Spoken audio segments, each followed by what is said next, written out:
Hello, welcome. My name is Berice or Bryce, and I have been wanting to talk about Remedy and their games for some time. I have mentioned them heavily these past couple of years, more specifically their recent titles such as Control and Alan Wake 2. While these two titles are nothing short of spectacular in their own right, and I plan to talk about them more in depth, I want to go back to the beginning and understand where Remedy came from, and go through their journey with you all if you would join me as I dive into the history of their games. A lot of people have touched on the lore and stuff, which of course I understand is incredibly important. But for these retrospectives, I want to actually appreciate the gameplay and how they make me feel, what it gets right or doesn't, as Max Payne especially is incredibly influential with its gameplay mechanics and world. And quick side note before I continue, I am going to be covering both Max Payne 1 and 2, as Remedy will be doing that for the remake that will be coming out soon. I want to understand and break down why Max Payne is so revolutionary in its own right. That's starting with the atmosphere. The game opens up with sounds. Sounds of winter storm mixed in with the sound of a helicopter coming in from the backdrop. Within that backdrop, you can see the Statue of Liberty, already giving you a sense of place and feel with the snowstorm in New York. It's through this the game is showing off one of its biggest strengths through its atmosphere. It's loud, chaotic, and then as the camera goes up the building, it becomes calm, with an opening monologue from one of the most influential voices in the video game space, James McCaffrey as Max Payne. They were all dead. The final gunshot was an exclamation mark to everything that had led to this point. I released my finger from the trigger, and then it was over. Which introduces one of the more iconic aspects of the games, using comics as a form of storytelling. While yes, Remedy was a very small studio, and this would be the studio's second game. Shit, I should do a video on Death Rally. If this video gets 200 likes, I'll do a video on Death Rally. Anyways, yes, they were a small studio, so they couldn't invest in making cinematics. But of course, this allowed the game to enforce the tone and style they were going for in a meaningful way. Just look at one page of the comics and you can tell what inspirations were worn here. Sam Lake mentioned Raymond Chandler, or forgive me if I butcher Dashiell Hammett. These writers being incredibly influential in the detective fiction genre, which informs the use of monologues that we hear from Max. Comics themselves are a mix of Max's own monologue and also dialogue in real time with different voice actors, which still holds up pretty fine to this day. The monologue is designed to help the players get into Max's psyche more so, allowing us to embody the role we will be playing. And to understand that role, we have to have this flashback. The first mission is designed to have us fully embrace the role of Max Payne in a way, as we are following him in his American dream, good job, a good friend, nice beautiful day in the neighborhood. But then when he gets home, that changes, like stepping into a nightmare. The art style of the comic switches from its sense of sunshine to darkness filling the house. Which is even described within Max's own monologue, so it's more like Max's interpretation of events we are experiencing. That feeling is built up excellently through gameplay. The house is a mess, you can immediately tell it's been broken into. Flashes between different objects within the house as if the memory is fragmented and Max is trying to look back at what he missed, what was so important. Then it leads us to the telephone. We call for help, but the voice on the other side cannot help us apparently. It hangs up. Going upstairs, the sense of dread comes in, with the tilted camera angles, the cries of a baby, and our wife behind closed doors. Gunshots soon to follow.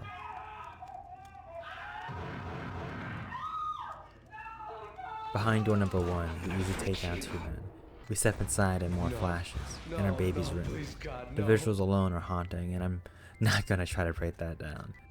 But what elevated this entire section was the subtle horror of the music, as it provided a mental image in my mind that I'll never forget.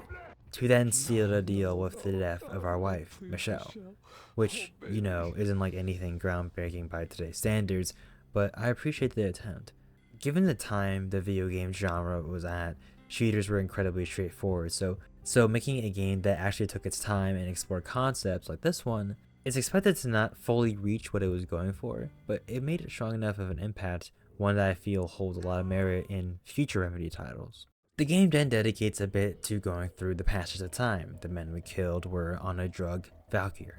The drug was produced by the Punchinello family, so Max goes deep undercover within the crime family for 3 years, until one of his contacts, BB, tells him he has to meet with another contact, Alex, at the Roscoe Street station. Once again, the game's atmosphere builds tension. The quiet of the train station in contrast with the snowstorm enrapturing the city above. You're greeted to a blood trail leading to a dead police officer. This will lead to gunplay, the very foundation of the gameplay in Max Payne. Max starts off with a simple pistol, but he can get a wide array as you progress deeper into the story. The fascinating thing about the gunplay, of course, is bullet time, which is often associated with The Matrix, but Max Payne was in development as The Matrix was being released. The actual inspiration for bullet time was John Woo's Hong Kong action cinema. The bullet time, or slow motion, was initially only scripted, but I imagine seeing how The Matrix revolutionized bullet time within modern media, they went ahead and pushed for it so it can be more player-centric and how they can control it. But moving in any direction and pressing a button, Max will dive and be able to use any gun. Diving will allow you to avoid bullets while invading or approaching an enemy, depending on the scenario, as enemies can come at you in many different ways. So because of that, bullet time is pushed to be used in just as many. Some enemies run away, some will go for the aggressive approach, others may take advantage and use cover or the high ground. You can also use bullet time in a standing position so you can more accurately pick off distant foes. However, the game definitely promotes the player getting up close and personal and dispatching enemies at close range with bullet time. Max still being able to orientate himself and shoot in real time allows for the player to creatively handle any scenario because of this. Combined with weapon and enemy variety, it pushes for the player to think quickly on your feet. Enemies will throw a grenade and, as I mentioned, will come at you from different ways. Max does have health that cannot regenerate unless you get painkillers, which are often few and far between. So you are going to want to take out enemies efficiently with little risk of being shot at while also feeling cool. The little details within shootouts also enhance the gameplay loop even more. Bullet holes from both Max and enemies hitting different walls, how some parts of the environment will get destroyed and have believable reactions, such as sparks from computer panels or boxes falling apart. When you're done and look back, there's a sense of satisfaction seeing the results of your labor. Bodies and bullet casings lay on the floor, bullet holes through glass panes. It all just cements how unique this all is to you and your moment-to-moment actions and gameplay. To my own surprise though, the game makes decent attempts to switch the gameplay loop a bit. For this first mission, you have to gain power to a train so you can make it open a hole to an abandoned subway tunnel. But as you do, Max stumbles across a bank heist operation, and to progress, you have to stop the heist and collect their detonators. Within sections like this, the game will use its time for world building. Max will look at something and he can interact with it. Once you do, a comic book panel with dedicated voice lines and monologue would show up to help enhance the narrative in a way. Which goes to show, even back in 2001, the desire Remedy had for making a game that had environmental storytelling. And that desire and that foundation is what led to what we have today with Control and Alan Wake. But within Max Payne, they kind of give you a lot of information. Information that may feel irrelevant to Max, as we get to learn about different characters, and also just some more lines to help contextualize the world or Max's personality in a way. I think my only criticism is that at times the writing isn't the best, which I don't think really is valid considering what should I expect from a game that was only developed by so many people during this time in the game industry. With that being said though, I think it is important to highlight some of the shortcomings within the writing, especially as we progress through these games, as I think the writing in Remedy's games is an essential part to what makes them so unique and so powerful. My issue with the writing is that it could be that we may need more context, or that Max is often very descriptive about things I feel we already know or can easily ascertain. Because obviously they're balancing different things with comics, such as Max's monologue, character dialogue, also the sounds of the environment around you. So it's kind of a weird balance that I'm sure isn't going to be easy to really master. As I feel like Max may not give a unique perspective on certain scenarios, on the other hand, at times the game hasn't laid out enough for us to fully invest in its ideas, so certain things explored in a game lack some impact. Because when you do find Alex in the station, he dies, and it's shot and framed in this dramatic way. But I don't know Alex. I understand why the death may hit for Max, but it doesn't really for the player, which is unfortunate as death is the driving force of our protagonist. And if I can't connect with that beyond surface level presentation, then that's just unfortunate. I could talk more about how I would have liked the writing to be stronger, but I can't really dive into that now given the stage we're at in this game, so let's just continue. Alex's death is then framed on Max. The police is now hunting for him, pushing Max to take things into his own hands and go after the head of the drug operation, Jack Lupino himself. But when Max arrives at the hotel, he's greeted with bullets, as he's been outed to be an undercover cop, so the crime family is after him now as well. The rest of the game goes on with this act-by-act structure, and as I've already established, the narrative isn't the most consistently engaging within these acts. It's through gameplay and exploration of the environments where I felt the narrative concepts were the strongest, but it doesn't always hit as hard as it could have, as the story doesn't do the best in setting these things up. But it does shine in places, and I want to highlight that here. Within the hotel, there's just things happening. It feels lived in with the grime of the washing machines, the broken wood panels in one room, the leaky pipes dripping water through the ceiling. The game continues with its environmental storytelling, giving you hints of what goes down in a place like this, with the diary of Candy Dawn mentioning how she makes tapes and sells them to a mystery client. You can then find the hidden room where she records. Things like that just make the city feel more alive, despite being confined in such linear spaces. Even as you progress, there are things within the environment that influence progression or tell a story. Arriving at room 313, there's a trap when you open the door, signifying how important the room is to exposing key information about the Valkyrie drug operation. However, Max doesn't care when he finds it and just throws away the note, which helps inform how obsessed he is for revenge and getting answers, which I like. To get to the lower floors, you have to shoot this oil tank. I don't know, I'm just a writer, man. And it breaks a hole through the floor. Guards will have dialogue reacting to it, and I will say, before the Arkham games, I think Max Payne probably had some of the best enemy NPC dialogue. God damn! I thought it was a bomb for sure. Nah, the Russian wouldn't dare. This has been waiting to happen. I thought it was a bomb. So yes, it's the little things that help make progressing through this game feel satisfying. Enemies become more smarter and tougher as you progress, and because of that, I have to be smart with the way I approach.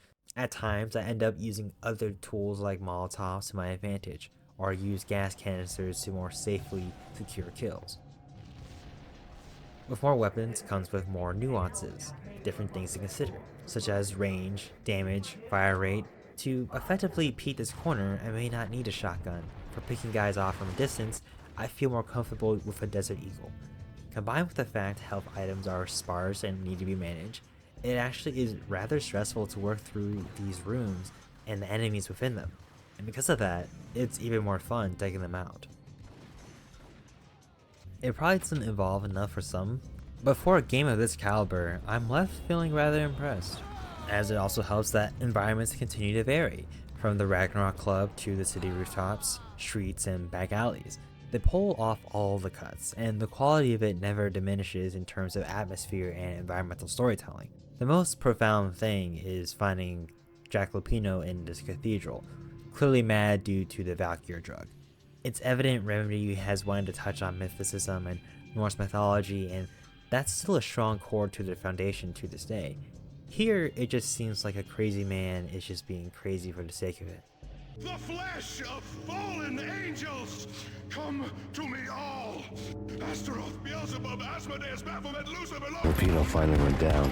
I wanted to make real sure he'd stay that way. Max kills him and puts a dozen bullets into him, avenging his partner, Alex.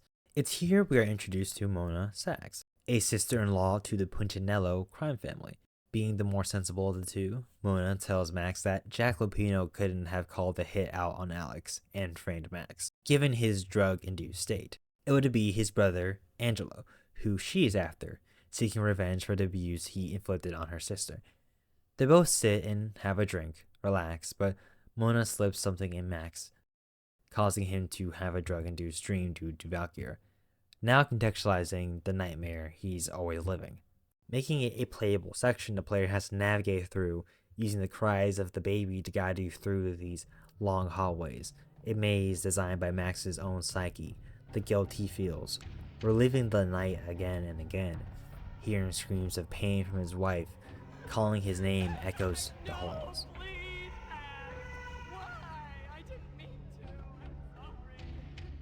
But yeah, like I said, the game tries to vary the gameplay loop. I just unfortunately do not like the gameplay here.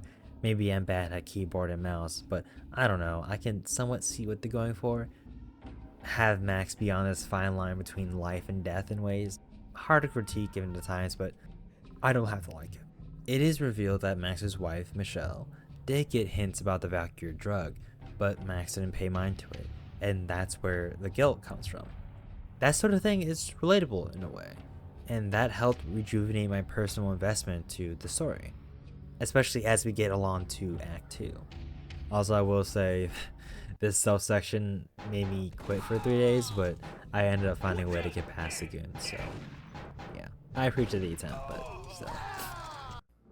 Unfortunately though, I do feel like the rest of the game starts to lose a lot of its spark in terms of environment diversity, retreading some old places, limiting itself to these rather similar warehouse and factory locations.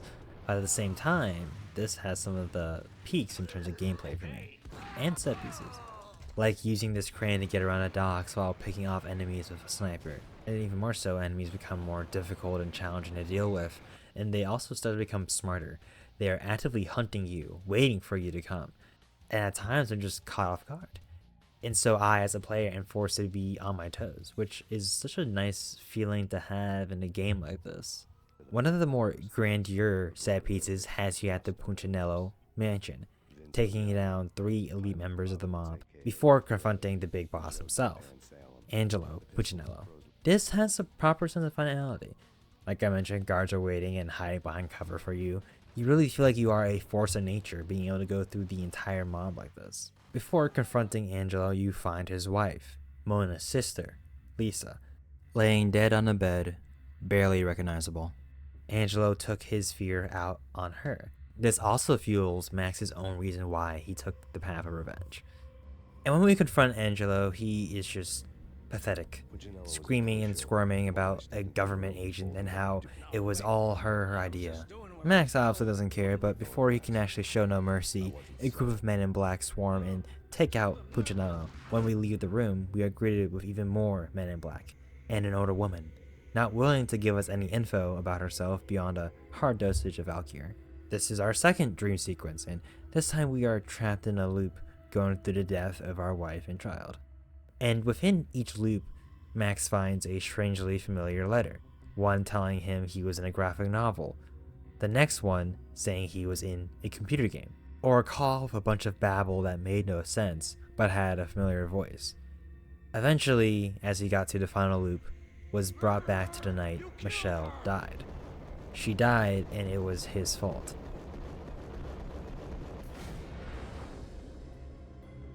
Killing the other Max wakes our Max up from the Valkyrie-induced dream, and so the rest of the game is just wrapping things up, finding ex-government agents as they try to cover their tracks, as we go to the lab where they produced Valkyrie. There's a comic book panel dedicated to how it was once a military project, but it was then revoked due to the dangers it can cause to the subject. And now, seemingly back in secret by this government agency, is using New York as its testing grounds for the drug. It is also then revealed that there was a leak of this drug and what they were doing with it. And so this secret government agency, Project Valhalla, sent in junkies to the Payne residence. So yes, revealing that Michelle's death was a premeditated attack, not just some drug junkies going crazy. I just find it really insane that a lot of these interesting narrative-driven points is just hidden in like these vignettes that you may or may not find, which I think is really appreciative, especially in replays. Because I think this game struggles with trying to be something that it's not, basically.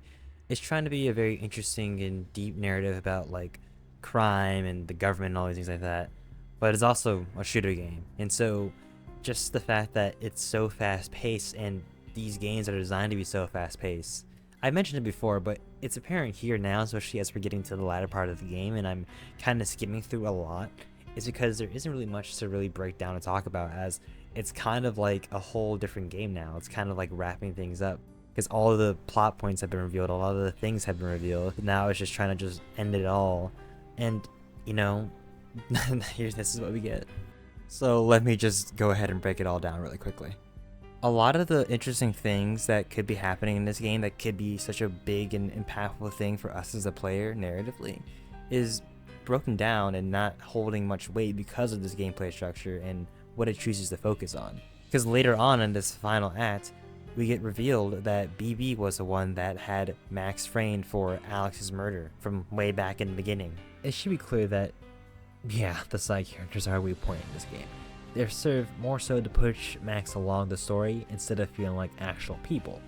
Mona, BB, this Russian goon. This unfortunately holds back a lot of the game's core ideas to be nothing more than just surface level.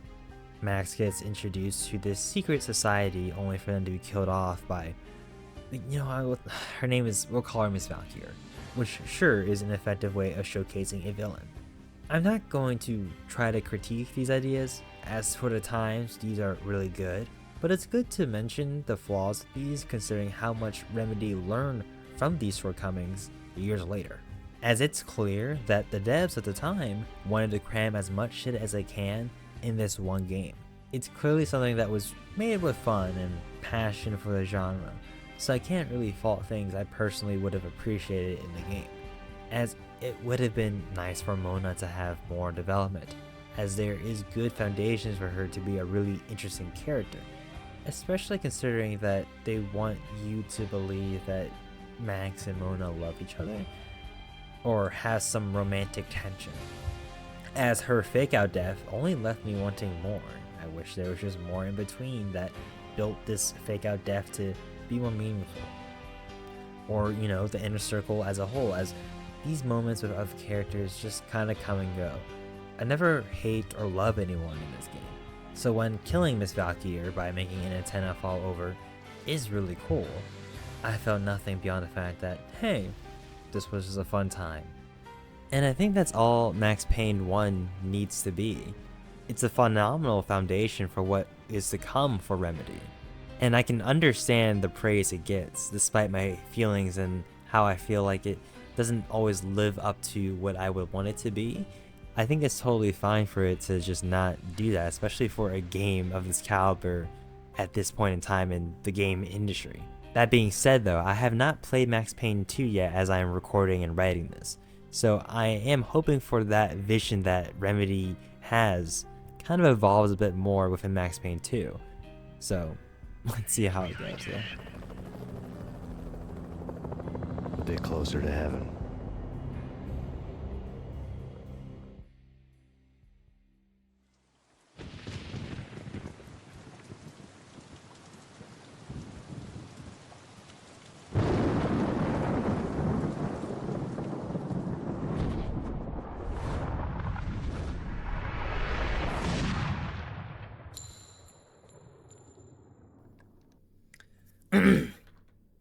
Max Payne 2 is pretty goated. I mean, the title screen alone has such an aura with its darker color tones and even the somber tone that you can hear within the game's main theme. You see Max Payne, who is no longer using the face of Sam Lake, which, given the budget of this game, they were able to hire actors, as in the first game it was mainly friends and family that played certain characters, which is pretty cute, but it's clear that Remedy wanted to take Max Payne to the next level. So having Timothy Gibbs as the face model for Max Payne in the second game allowed for Sam to solely focus on the development of this game. Gosh, that's said that so many times, Jesus. God, I turned out to be such a damsel in distress. They were all dead. Love kills. Did I love her? Was there a choice? The past is a gaping hole. Even the first lines that we hear from Max alone had me locked in. And I can say with confidence that the writing throughout this game is very airtight, especially between Max and other characters. And it's especially important for that to be the case throughout the story, as it's in this scene that we are presented with the emotional center, the love between Max Payne and Mona Sachs. Max's monologue, while poetic in its own right, doesn't make sense as we are missing context here, as we have no idea where we are, why we are looking at Mona at this point in time, and yeah, But with that lack of context, we as a player ask questions. This is a similar setup to the first game, but what strengthens it is that Max's words on love has a really good sense of focus, and it allows for us as a player to emotionally invest to the story. We are then brought back to a hospital as Max. He's backing out for the first time in a while. Due to what? We also don't know. What's so great about these comic panels now is that I feel they pretty much perfected the balance of dialogue, sounds, and Max's presence within them. In the first game, it's often him just describing things to excruciating detail. Here, it's more immersive, where we can hear other actors work, other sounds at play, and just have more space for us as the player to be fully immersed without Max walking us through it. The hospital is a key place to start. It's Max's attempt to try and reconcile with whatever it is he did. It's also clear that Max isn't all the way there. As he gets up from the hospital bed, he hears overwhelming numbers of voices practically haunting him. He needs to get out. Walking through the hospital is a great way to set up the tone for the rest of the game. It's eerily quiet. Only noises that can be heard is the rain pouring from the outside, the sounds of the voicemail, and the TV playing Address Unknown, a show following someone that looks like Max Payne from the first game. As Max goes through the hospital, he is haunted. Yes, haunted by visions of the past. More fragments of his memory. One of those memories alluding Max had to kill someone.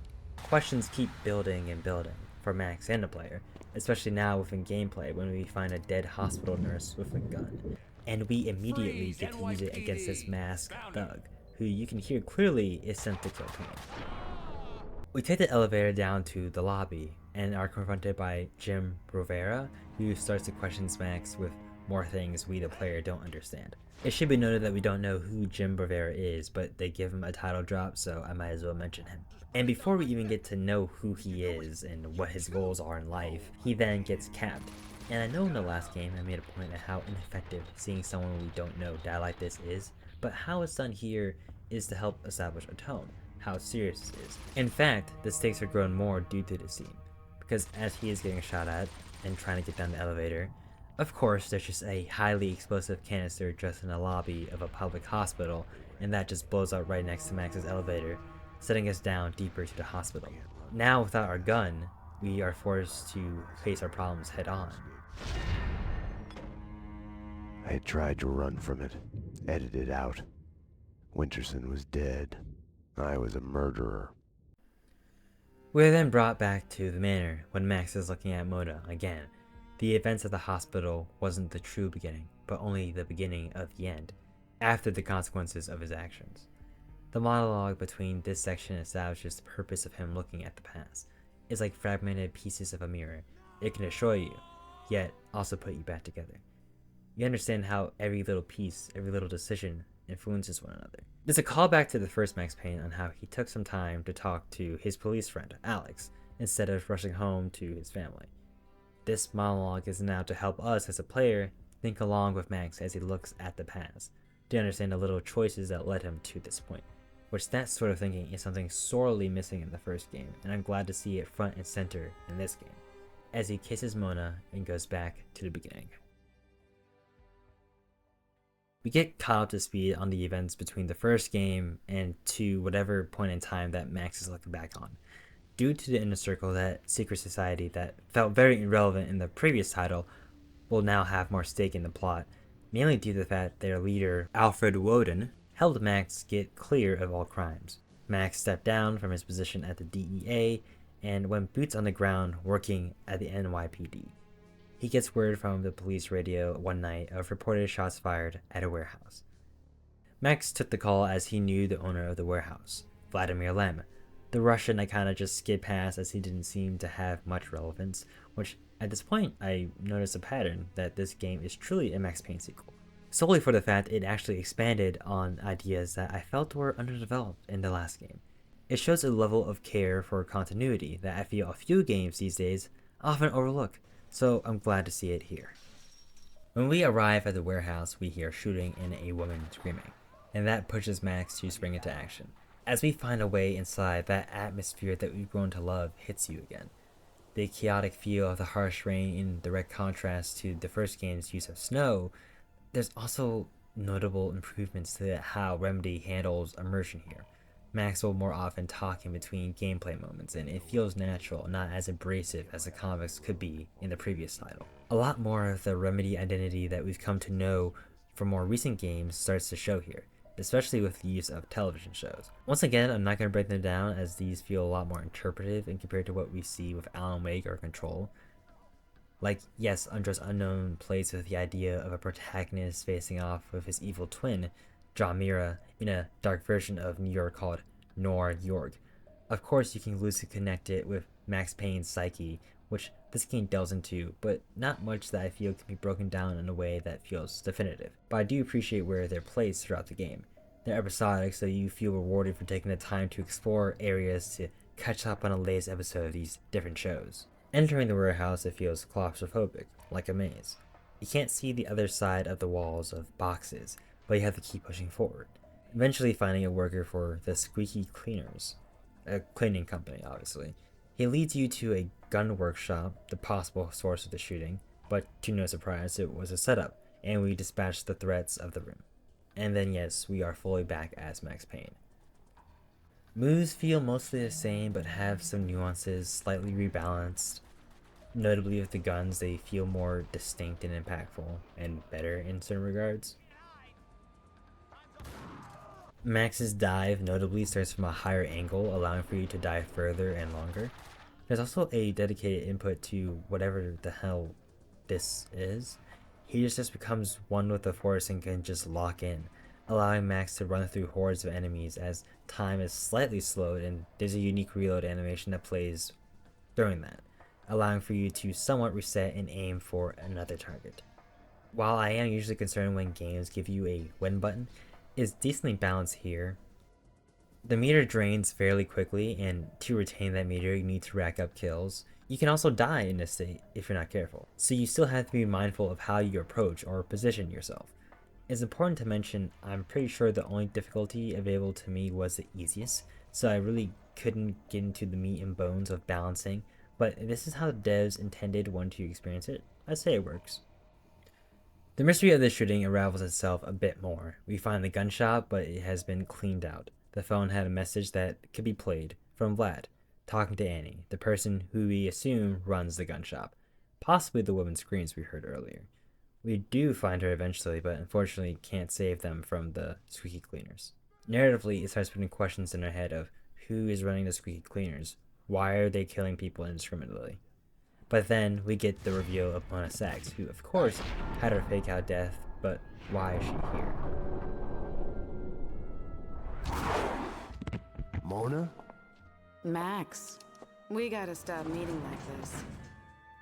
Gameplay wise, the shift feels more in Max's favor. Backup from the police has arrived, and so the cleaners are making a run for it.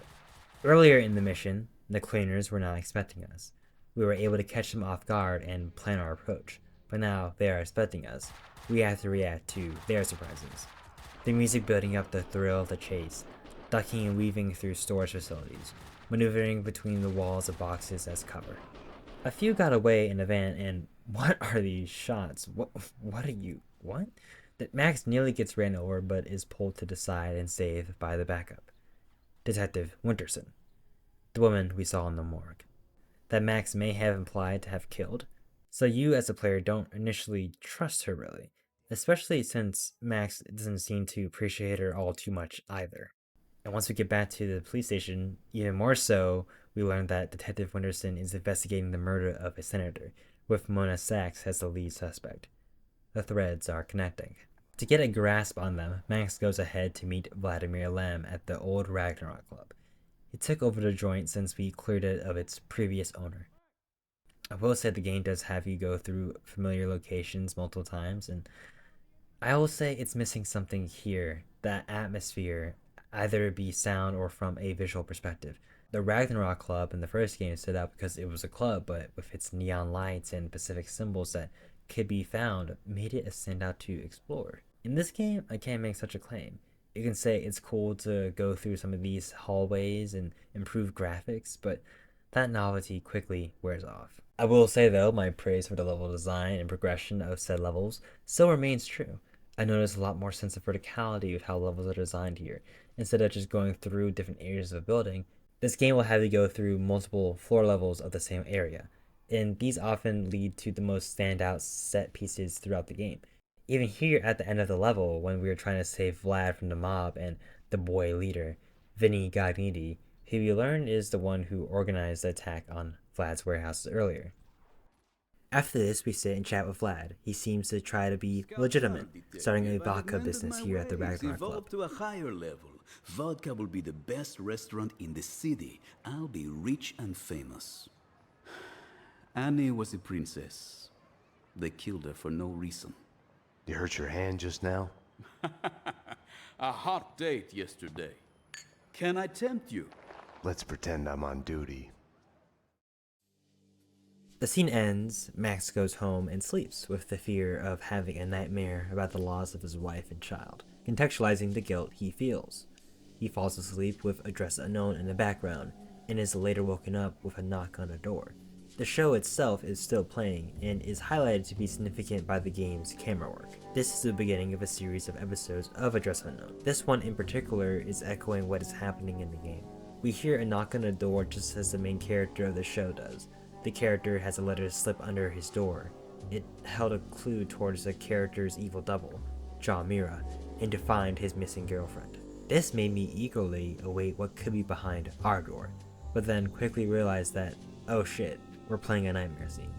Nice twist. This dream contextualizes the growing guilt of Max, him sort of processing everything that had happened today. The case Winterson is on, the death of Annie, the fact that Mona is actually alive, how all these threads could possibly connect. How far will Max go to protect Mona, now knowing that she's alive? Is it worth doing so, given that everyone he touches dies? Who would he have to kill to protect her?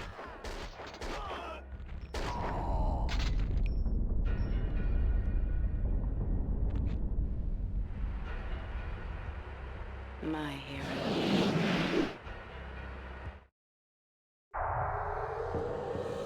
When you're waking up, the world is a blur. What was clear in a dream suddenly makes no sense. No surreal rescues, no easy, magic way out.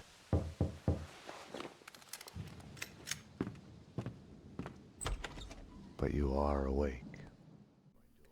When we wake up to reality, we do actually hear a door knock, and we answer, to find Mona Sachs. She warns us of a contract out for herself and Max as well. Before getting a chance to make sense of it all, a sniper from across the complex takes a shot at Max through a window, bringing us back to gameplay. But before I touch into this section, I really want to praise Mona's character and how she's introduced here. Max says a line that she had woken him up, and that's true in a literal sense. It makes sense conceptually having him wake up from a bad dream just now, but also Mona is the call to action Max needed to work this case. Pushed beyond from his nights of drunken slumber, that love between them starts to feel more tangible because of it, and the game consistently does a good job of building that throughout. But back to the gameplay at hand. The apartment mission is very fun, highlights a lot of what I love about this game. As I mentioned with how levels are designed, you're going through different levels of an area, and that helps inform progression. The apartment mission is a great example of this. Doors are locked, so you have to find keys or scaling ledges, which helps liven up the gameplay loop of just shooting. You'll find people in apartments reacting to the shooting itself and the invasion of the squeaky cleaners, which helps make the world feel more larger and believable. Some of the characters you find in their apartments can be found dead later if you come back as you progress. You can of course avenge them, pushing the sense of urgency and stakes of this attack on the apartment, not solely for it being an attack on Max's home, but also people's homes, and it's done very effectively here. Some NPCs can actually help you in this mission, which is something the game established back in the Ragnarok Club, but the two that you save here really feel like people, and there's dialogue between them and Max that helps really enforce a sense of responsibility and care towards these NPCs that is very impressive and something I never expected to praise from these games. But hell, it works. In between the chaos in the apartment, you can find a room where you learn that Max has been watched and had his own apartment wiretapped for months on end. One of the calls heard between Max and an adult worker goes into how Max still feels empty despite avenging his wife and child, even regretting it. This call is very important and will contextualize the direction Max will go on his journey. How do you make amends? I thought it would help, but it only made it worse. Just give me your credit card number and I can listen to you all night. Killing them all only made it worse. It didn't bring them back. Hey, what are you, some kind of weirdo? Sorry, Sorry. After we clean out the cleaners from the apartment, Max goes back to the police station to try and make sense of all that's happening. He has doubts about the cleaners spying on him, Mona, how, according to Vladimir, Vinny Gognitti is behind all the hits. There is an unknown third party, supposedly. Things aren't clicking in place, yet it builds a natural intrigue, not just for the player, but Max. And which is very important, as if the character is invested, so is the player. If the player is invested, then the character needs to be invested. It informs each other very well, and the game does a good job of doing this. Mona had gotten under his skin. It was through seeing her again that this all started. Mona had left a number at the police station. Max calls her and is given an address for a place to meet. A old, run-down funhouse of the show, address unknown. The show's cancellation led to its demise. And I adore going through this section. It's very clear the game wants you to pay attention to address unknown and its ideas. The funhouse itself is very charming, with the music, the props moving, the practical effects, and the lighting. It builds up this world of NOIR York, clearly a flipped version of New York, but with a darker twist that fits the show. It's like seeing a dream come to life. And it does descend to darker themes as we are brought underground to an insane asylum. Max will provide comments about the place, not just one-liners, but things that actually contextualize how he feels. Your past has a way of sneaking up on you. You'll hear broken echoes of it everywhere, like a bad replay. You get mad at everybody for reminding you about it, even if it's all in your head. It's through that line of dialogue that this address unknown funhouse is more or less representative of Max's own psyche. It does good on laying the groundwork of how one must feel of being this one-man army who killed an entire city-wide drug operation by himself, but no friends or love to show for it, and things are just back to normal like nothing ever happened. No one really gets punished, justice wasn't served, and vengeance didn't feel earned, at least to Max. With all that in mind, as I'm writing and thinking about it, I can see how that can make one feel crazy. This place is a reminder of how crazy he is in some regard, especially now with this case of Mona.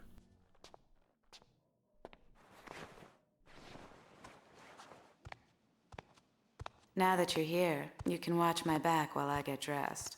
All she had told me was that someone wanted us dead. The way she was acting, I was the only one in danger here.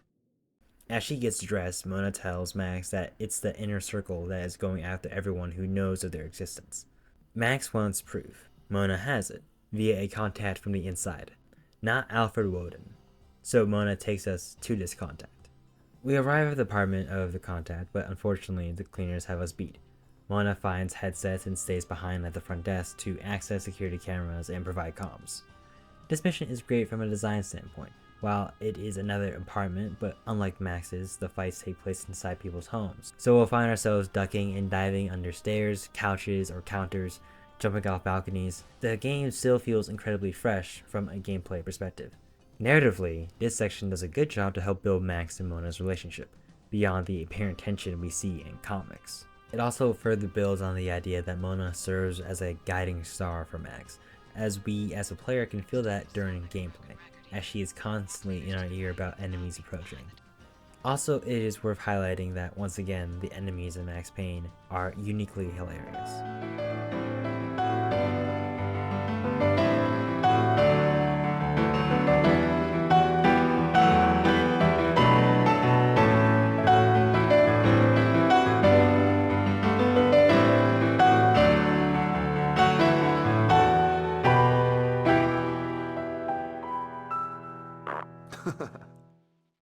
Hey! Get in here now!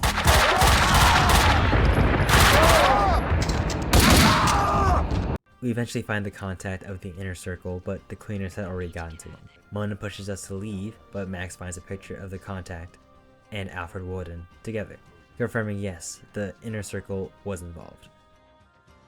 We go ahead and clean out the cleaners again, fight this boss named Kaufman, who is my favorite Max Payne character, with the iconic quotes of "shoot him" and "cover me." I know he's like a lieutenant of the cleaners, but you could have given him more presence in the story to warrant a name card drop, and a boss battle as well, back to back. Like have him be the one that shoots Annie in the beginning, and gets away perhaps, gloating at Max for failing to do so.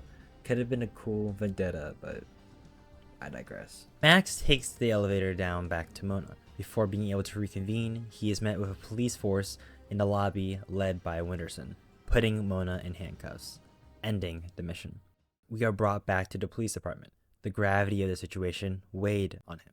Max was caught colluding with the enemy. Was Mona worth all of this? We still have more questions for her, so we're left exploring the police station. Not gonna lie, I did get lost up here for a bit, but I had fun being there, mainly because there is a good amount to explore and see. Nice interactions with the environment, the place has character, even people you saved back at Max's apartment can be found chilling.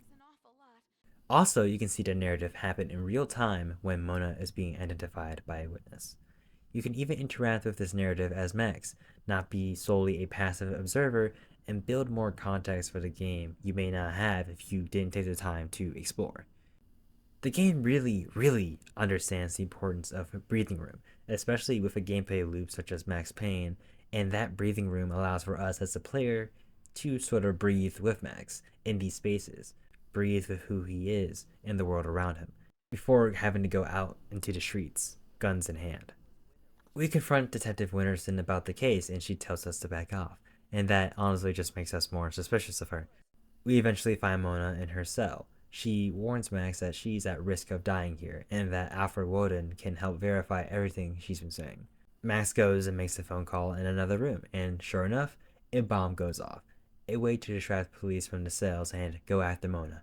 We see her escape through the security cams, so we grab a gun, clean out the cleaners, and head out into the night after Mona. Vladimir pulls up in a car and we get to chatting. Max asks about the Inner Circle.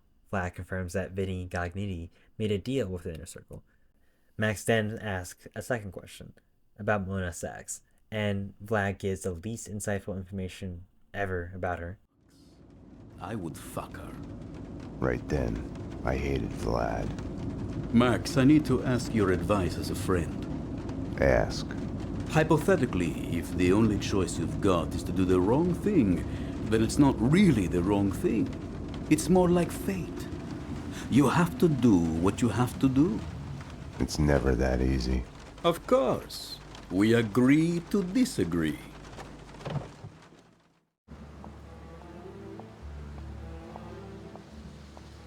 Vladimir drops Max off at the address unknown funhouse, and Max and Mona gets to have a one-on-one session. This scene on its own is a very risky scene, but it does pose the question of what does Max Payne want? Does he want his wife and daughter back? Does he want unlimited ammo with a license to kill? Or most of all, does he want Mona Sachs? These questions can't be answered or taken any further now, as the cleaners have found Mona's hideout. We split up during the fight and have to work our way around the funhouse, but what I really like is how this game recontextualizes this space as we go for this second time around.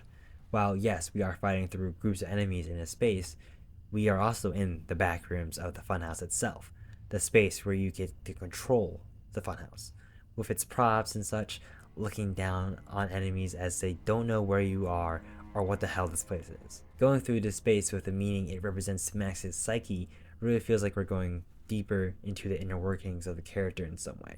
I don't know how to explain it now, but I think it'll be more relevant later on.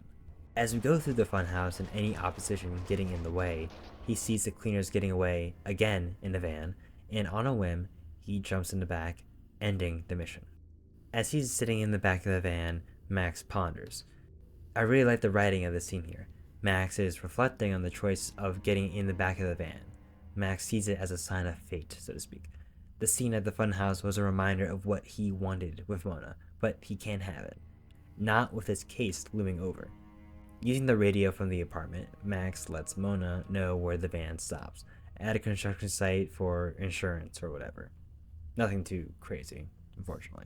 The van parks in an underground garage, and Max overhears guards talking about where they keep evidence. I will say this mission, in terms of aesthetics, isn't anything I'm impressed by. But in terms of design, it's actually pretty impressive. It helps that it is a very, very long mission, but the variety keeps up and never wavers. You start from the garage and then outside, then you go through hallways with different rooms and layouts. A lot more use of explosive barrels is fun to play with, and the gains of the progression takes hold as you notice yourself climbing higher and higher throughout the building, with the enemy layout and intensity growing. It feels like you are in fact approaching something big here. And due to that sense of progression, it felt incredibly rewarding fighting that evidence. Max calls Mona and asks her to call the cops. Max, I just escaped from custody. I wouldn't ask if it wasn't Go to necessary. hell, Max. Mona? Damn. Stuff's made me think. Didn't you... Hey, there he is! We got him! We got him! No! Stop! The room's full of explosives! Stop shooting! Oh, shit! Run! Run!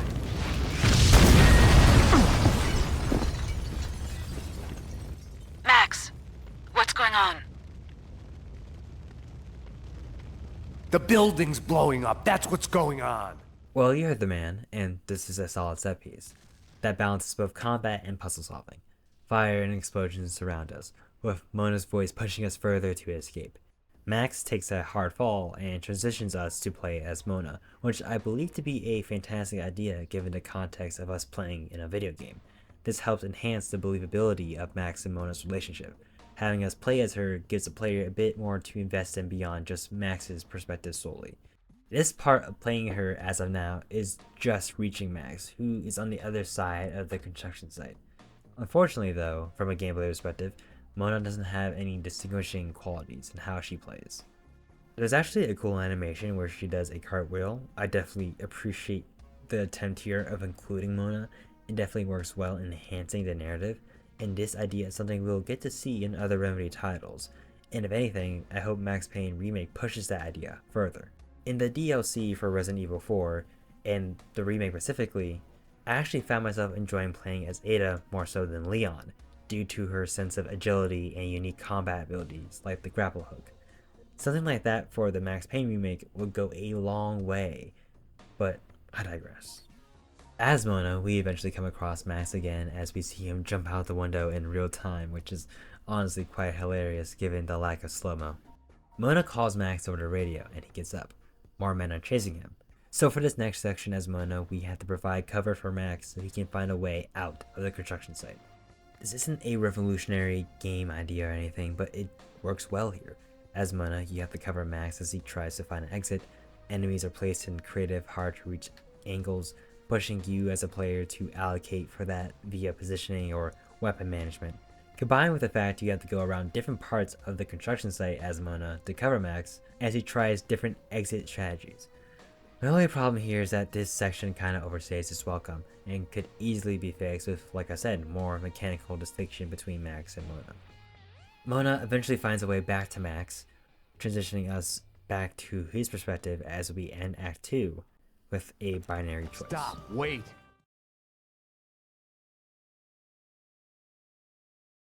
Stay out of this, Max. You're only making it worse. You've been suspended.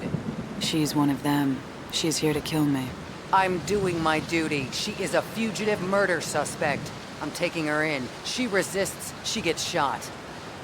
As surely as the bullet rips through the victim's flesh, organ, and bone, it shatters the image of the man who presses the trigger.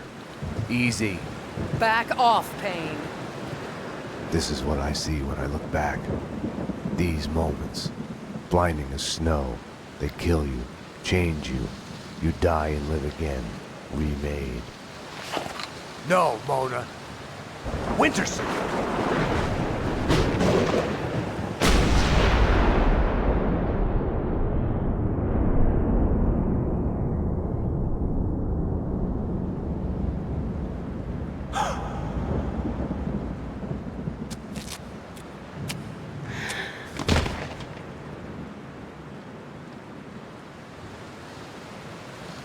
Gunfire! This way, fast! Go! Go, run! Mona! Over here! Hold it! Ah! Detective Winterson! Officer down! He went over the edge! The genius of the hole. No matter how long you spend climbing out, you can still fall back down in an instant. Act 3 begins at the beginning of the game, back at the hospital, and we now have all the pieces together needed to wake up from the American dream. The game now has us as Max walk through those pieces of himself, recognizing the fact that he did shoot Winterson. I do feel like the dream sequences in compared to the first game are very much more interpretive, especially with references of the Address Unknown TV show. I, as a player, don't entirely know how insane Max is, and I think that pushes a unique sense of intrigue and mystery to the character, and how we as a player can interpret his actions and choices. Not making him so black and white, but presenting the gray area of him, which I greatly appreciate, and it works rather profoundly here. This? I thought I was the killer. I thought I was a mobster. I thought I was a cop. I thought I was a patient. I thought... Who am I? Who am I? I thought I was in love. The dream sequence ends with Max facing off between Mona and Winterson. They both eventually shoot Max.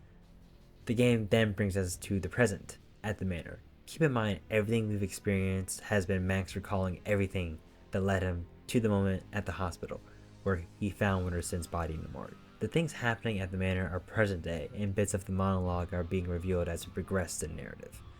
This may be a bit confusing, but this is just how the game is structured, but I think it'll come together well once we reach the end of the video. Stay with me. The game brings us up to speed past the intro in the hospital and brings us back to Max, looking at Winterson's body in the morgue. He had killed her. We now know it was to save Mona. With no more time to reflect, now able to accept what happened, he finds a way to escape the hospital and goes to find Alfred Woden at his manor. Woden has cancer, and because of that, power within the inner circle has leaked. A faction went rogue, causing a civil war. And it's revealed it wasn't Vinny Gognitti that started this war. It was Vladimir Lem. Of course, it was so obvious, but with all the shit that happened and how much I honestly didn't care for the character in the first game, so I was shocked. The cleaners were all Vlad's men. He would use the cleaners to go after Vinny Gognitti and then set his eyes on Alfred Woden, who we learned was Vlad's mentor at the Inner Circle. I will say I think Act 3 has a somewhat similar problem to the first game in that it doesn't know how to end. More specifically, how to get there. We go after Vlad back at the Ragnarok Club and kill a good number of his men. The issue isn't really at the Ragnarok Club, but I will say once again this place isn't the most inspiring place to look at, with only boxes and empty construction portions, given that the place is being cleared out obviously for new management. But this is just a place with no personality, but it has significance. You learn of where Vlad will be to get Vinny Gognitti.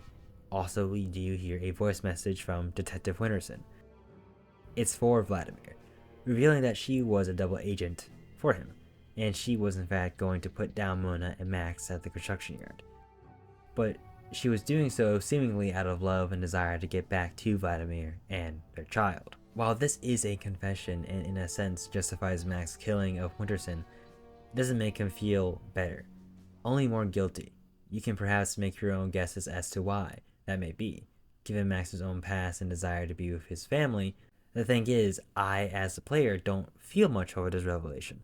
I recognize the point of it, but Winterson felt like a plot device to signal the turning point of the game. We don't get much about her to really invest in us caring.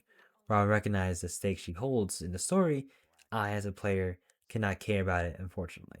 Not a bad thing, as it does help muddy the morality of things, keeping the worlds and character interesting. I don't know, in the remake, the game can definitely benefit from just more time to invest in Winterson a bit. We drive to Vinny's place to stop Vlad. However, Vinny's man shoots us off the road, forcing us to go on foot through the slums. I will say, I love the vibe, gives me Gotham vibes, and as per usual, they kill it here. However, Vlad's men and Vinny's men are in the middle of killing each other in a gang war. The game plays with this very well. You can find Vinny's men and Max will help them and say he's backup. You then go through the streets and clean out the cleaners. Eventually, Vinny's men will recognize you and shoot you on the spot. You then find Vinny Gognitti himself trapped in a Captain Baseball Boy outfit. You can't just take it off of him, as there is a bomb in the outfit for whatever fucking reason. I feel like there's a convoluted way to make this plan of Vladimir's make sense. Like, why the fuck would you make this man wear a costume with a bomb? But even still, who cares, man? I'm not about to write a way to explain this because this next section with Vinny is really stupid. It feels like the game puts the brakes on the narrative. We have to escort Vinny out of his house while he's in this baseball boy costume. Yes, it's rather witty and hilarious. I just feel like it really amounts to nothing. We just have to protect him through waves of enemies, and also I had an annoying glitch where the forces of nature wouldn't let him through the very open window. Yeah, that's all this section really surmounted to. And honestly, it's such a bizarre choice. I feel like Max isn't the most proactive character the last couple of missions. Not really much of a detective, but desperate. Yet, as a player, it feels more like busy work to get to the more interesting stuff. We return to the funhouse to try to find Mona. Hopefully, she can help us get this bomb off of Vinny Gognidy. But we are greeted with Vlad at gunpoint, which switches us to Mona, who is outside the funhouse about to take a shot at Vladimir before it explodes, due to Vlad blowing up Vinny's costume. She jumps in to save Max. A simple section, but I think once again it helps build the believability that both Max and Mona care for each other. When Mona finds Max, he's on the floor, bloodied. We are then brought back to Max before the explosion, and face off against Vlad. He reveals the irony in the fact that Max fell in love with Mona. Woden was the one who sent the Project Valhalla file to the DA, Max's wife, to try and stop the abuse of the Valkyr drug. Max's family, of course, paid the price. Vlad implies that Mona knew of this, so that leaves the question in the air for the rest of the third act. Besides, a gentleman always avenges the insults done to his lady. You did kill Winterson.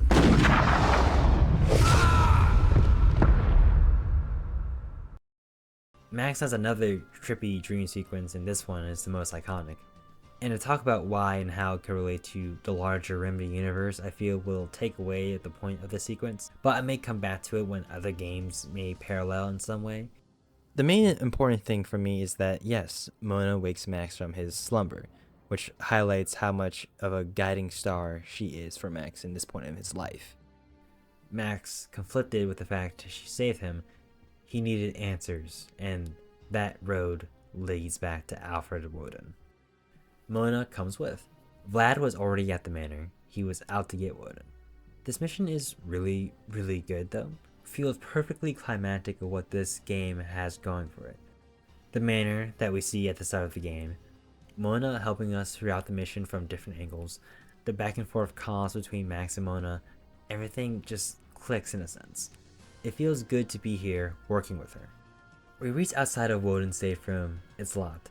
Mona miraculously finds a hidden way to unlock the door, confirming that Vlad said was true. Mona worked with Woden. Mona, wait. Stop. This is love.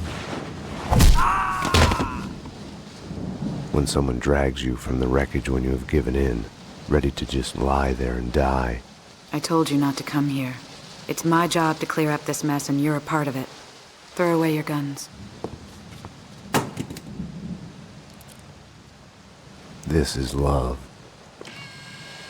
When someone, no matter what the cost, shows you there is hope, a choice, that you can put down your gun. See? I can't do it. You're a bastard, Max. This is love. Love hurts.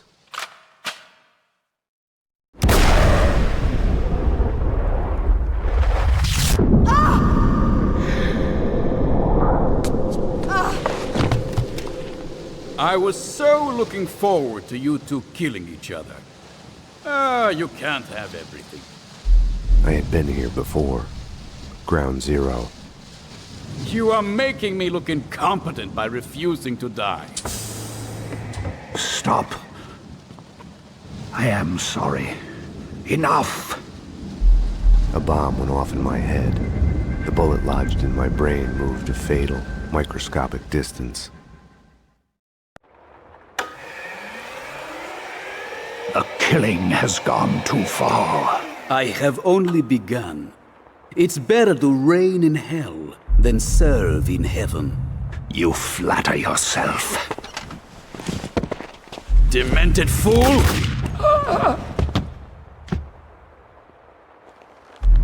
I felt the rise of that old familiar feeling. I hated it. I welcomed it.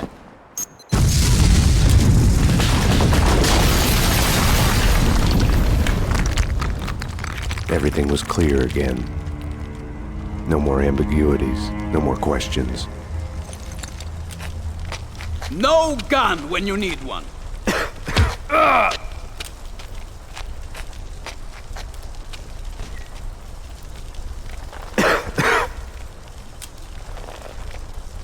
One last thing left to do.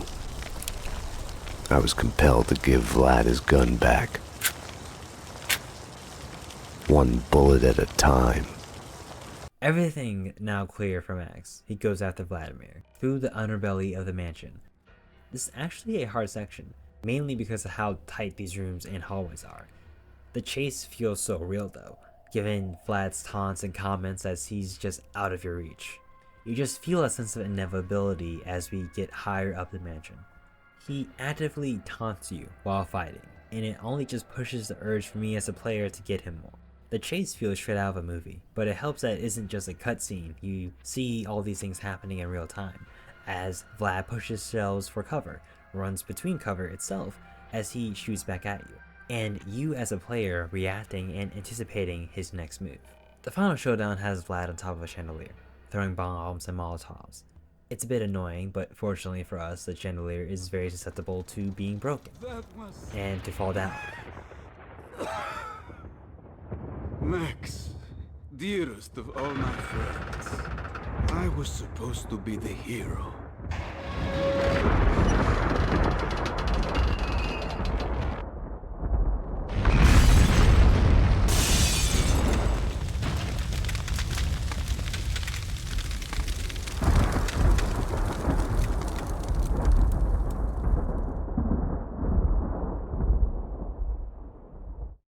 The final comic scene returns to the beginning. We understand just as Max does at this moment how he got here. The choice is made. He goes to Mona, looking at her for one last time. The scene itself doesn't feel sad. While yes, Mona is dead, there's a level of acceptance and clarity Max has when looking at Mona. He understands himself better now, no longer held back by the loss of family, crime, and police work, not using that as a crutch for his moral compasses. Throughout these two games, we've explored that the world isn't so black and white, right and wrong.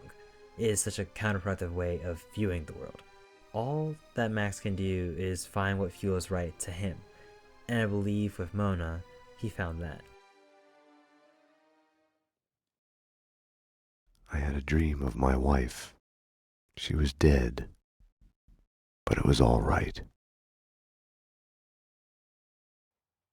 So yes, Max Payne 1 and 2. Great games in their own right. I'm just really happy to see how influential both games are to Remedy, and I can't wait to dive into that more when I talk about the next Remedy game, Alan Wake. A game I haven't played in a hot minute, but with the fact I've played Max Payne 1 and 2, I'm really excited to revisit it again, with the newfound perspective given to me from those games. That being said, thank you for watching and joining me in this video, and I hope you join me for the next video on the Remedy series and other games to talk and break down. Have a good one. Peace.